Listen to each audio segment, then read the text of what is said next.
Welcome to the Prashant's Perspective channel. We are genuinely so glad you could join us today. Go ahead and grab a coffee, pull up a chair. Yeah, get comfortable. Right. Because today we're diving into a decision that is probably weighing on your mind right now. We actually had a good friend of ours in the studio just this morning, totally agonizing over this exact choice. Oh, it is the ultimate split in the tech community this year. It really is. Do you buy the new iPhone 17 series? Or do you go with the Google Pixel 10 Pro? It's the modern dilemma, isn't it? I mean, you're about to spend a significant amount of your hard-earned money. Yeah. And, well, you absolutely want to get this right. Exactly. To help you do exactly that, we've spent the last few days poring over a massive, incredibly dense 2026 strategic evaluation report. Yeah, hundreds of pages. Hundreds of pages. It goes deep into global manufacturing shifts, silicon sovereignty, intense hardware benchmarks. But I will make you a promise right now. We are stripping away all that technical noise. All of it. We're throwing out the jargon. No arbitrary numbers, no confusing specs. We are translating all of that data into real-world feelings. Absolutely. Okay, let's unpack this. We really need to start by setting the right tone here. This deep dive isn't about figuring out which phone is objectively better in some sterile, empty lab environment. Honestly, that doesn't matter. Right, it doesn't. It's about figuring out which phone actually fits your daily life. It's about the physical sensation of the device in your hand when you wake up. How it manages your stress during a chaotic afternoon. Exactly. And how it steps up to capture the moments you actually care about preserving. Yeah, let's talk about the vibe, the pure everyday feel of these two devices, because the absolute second you pick one up, they start telling you two completely different stories. Totally. And that story starts with the screen. You're looking at your phone hundreds of times a day. Thousands even. Right. So when you pull the Pixel 10 Pro out of your pocket, the display is just blindingly clear. It's engineered with a screen so bright, it quite literally wins a physical fight with the afternoon sun. It is incredibly vibrant. You could be standing in the middle of a blazing street at noon, totally unshaded, and reading a long email feels effortless. But then you pick up the iPhone 17 Pro, and you realize Apple took a completely divergent approach. Very different. Instead of just pushing pure brute force brightness to overpower the sun, they engineered this special, almost magical glass. Conceptually, it just swallows glare. It drinks the reflections right out of the air. Exactly. They essentially treated the surface so that when harsh light hits it, the light scatters rather than bouncing straight back into your eyes.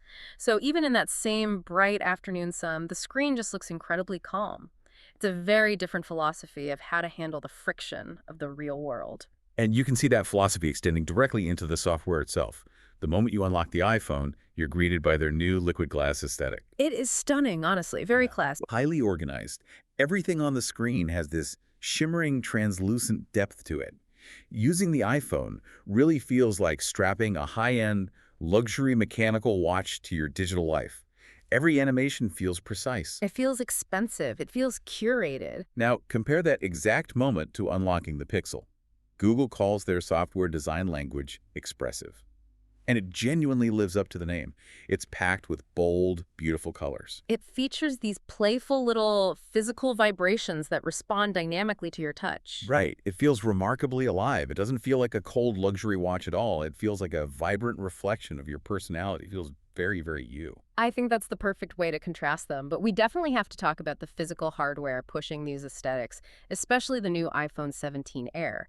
If we're talking about a distinct vibe, this specific model is a pure fashion statement. It's essentially a magic sheet of glass. It is. It's just 5.6 millimeters thin. Let's think about that for a second. And it's wrapped in this incredibly tough titanium frame, so it slips into a pocket like it isn't even there. Wait, let me repeat that. Sure. It is a pure fashion statement, because I really want you to pause right here.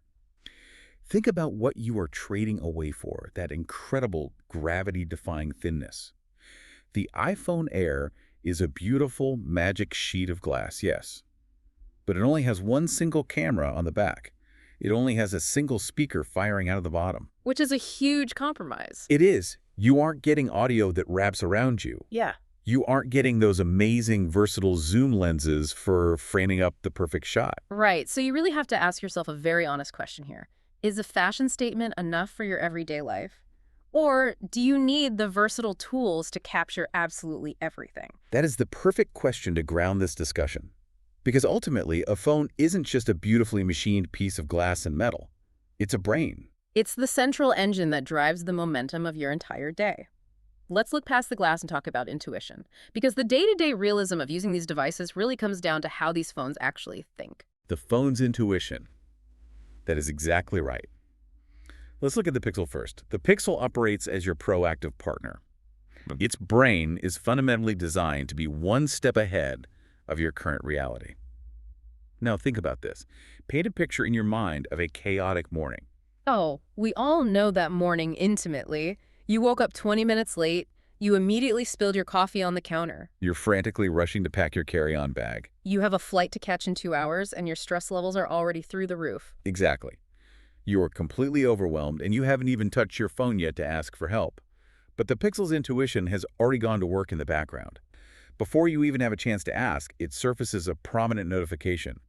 It tells you that your flight gate just changed at the last minute. It notifies you there's an unexpected traffic accident on your usual route to the airport. And it's already mapped out a faster alternative way. It is actively thinking for you. It sees the interconnected context of your whole day, your unread emails, your synced calendar, your location, and it takes action. It's basically like having a dedicated chief of staff managing the logistics of your life while you're busy making the coffee. It really is. And the depth of that partnership goes even further. Let's say you finally make that flight, and you're traveling internationally for work. You land, you're exhausted, and you urgently need to make a phone call to a local vendor who speaks a completely different language. The Pixel's brain can seamlessly translate 45 different languages on a live phone call right as you speak. But the true magic isn't just the translation.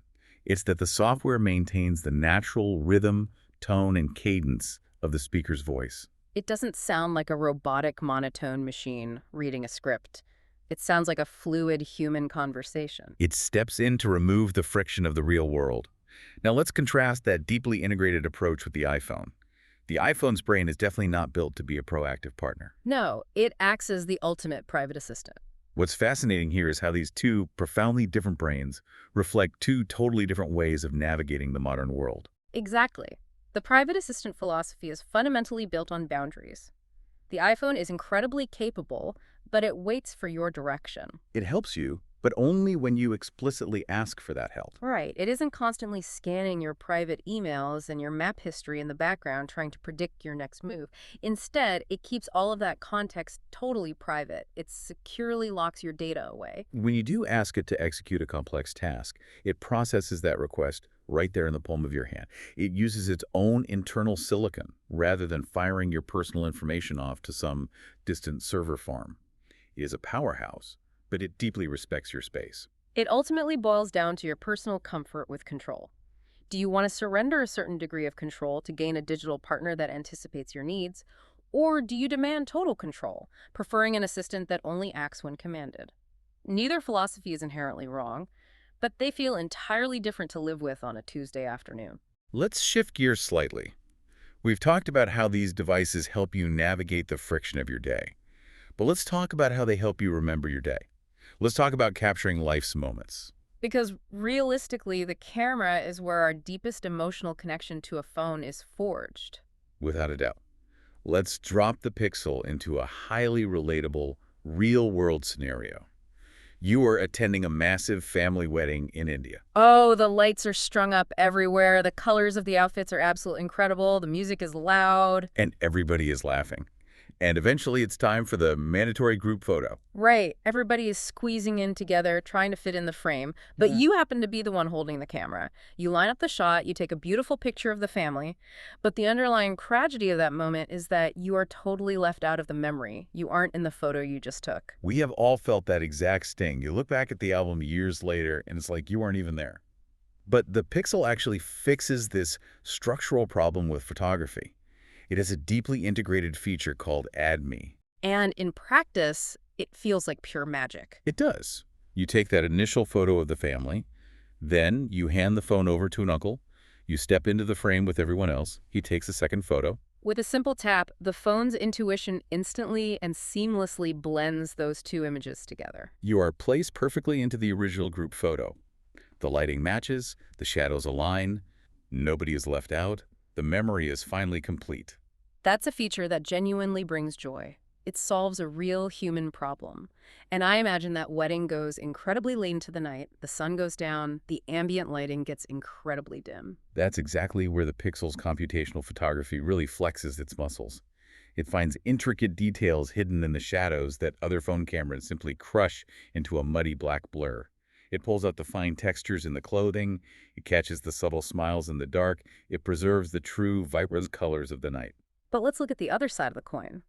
What if you're capturing a dynamic moment for your social media life? You want to share the chaotic, beautiful energy of that room with the world. You want to shoot a video. This is where I think the iPhone completely changes the terms of the conversation. The second you hit record on the iPhone 17 Pro, the results are staggering. It makes your video look like a Hollywood movie, and it does it instantly. There's no waiting for a progress bar. There's no awkward processing delay while the phone tries to figure out the lighting. It just never drops a single frame. It never stutters no matter how fast you pan the camera around the room to catch someone dancing. The colors are perfectly cinematic, perfectly balanced right out of the gate.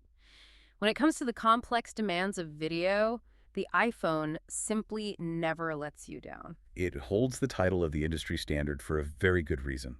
If your daily life revolves around sharing video or just capturing incredibly smooth motion of your kids, the iPhone's camera system is an absolute fortress of reliability. Okay, we've covered a lot of ground. We've talked about the beautiful moments, the flawless videos, the perfectly orchestrated mornings, but we promised you day-to-day realism at the top of the show.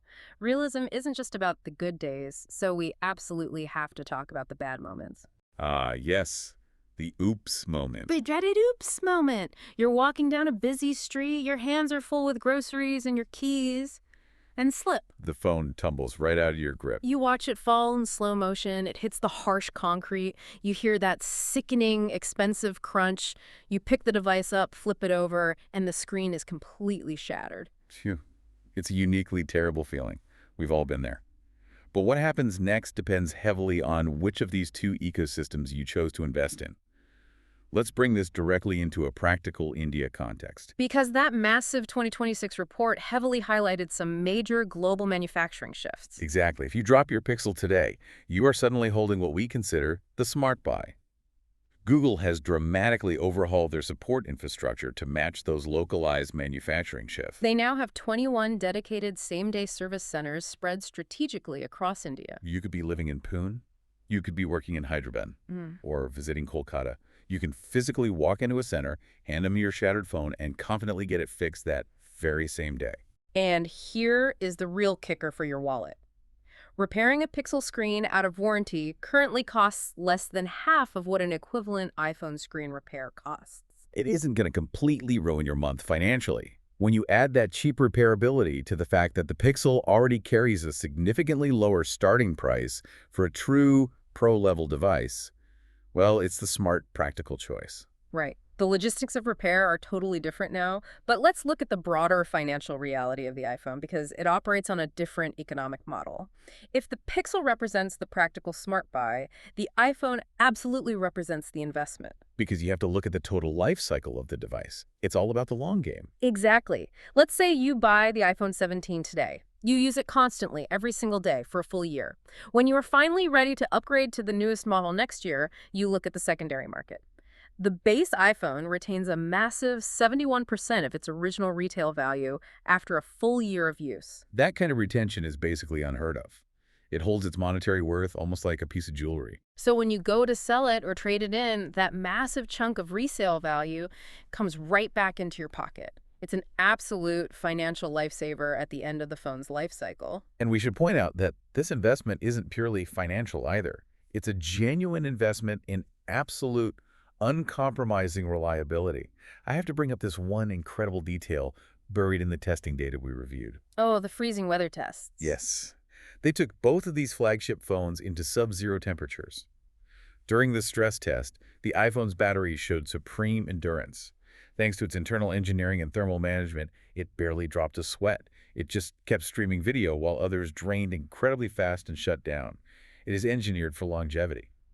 So I think we've painted the full, realistic picture here. We've explored the vibe of the glass, the distinct philosophies of their digital brains, the cameras, breaking them on the pavement, and the long-term financial game.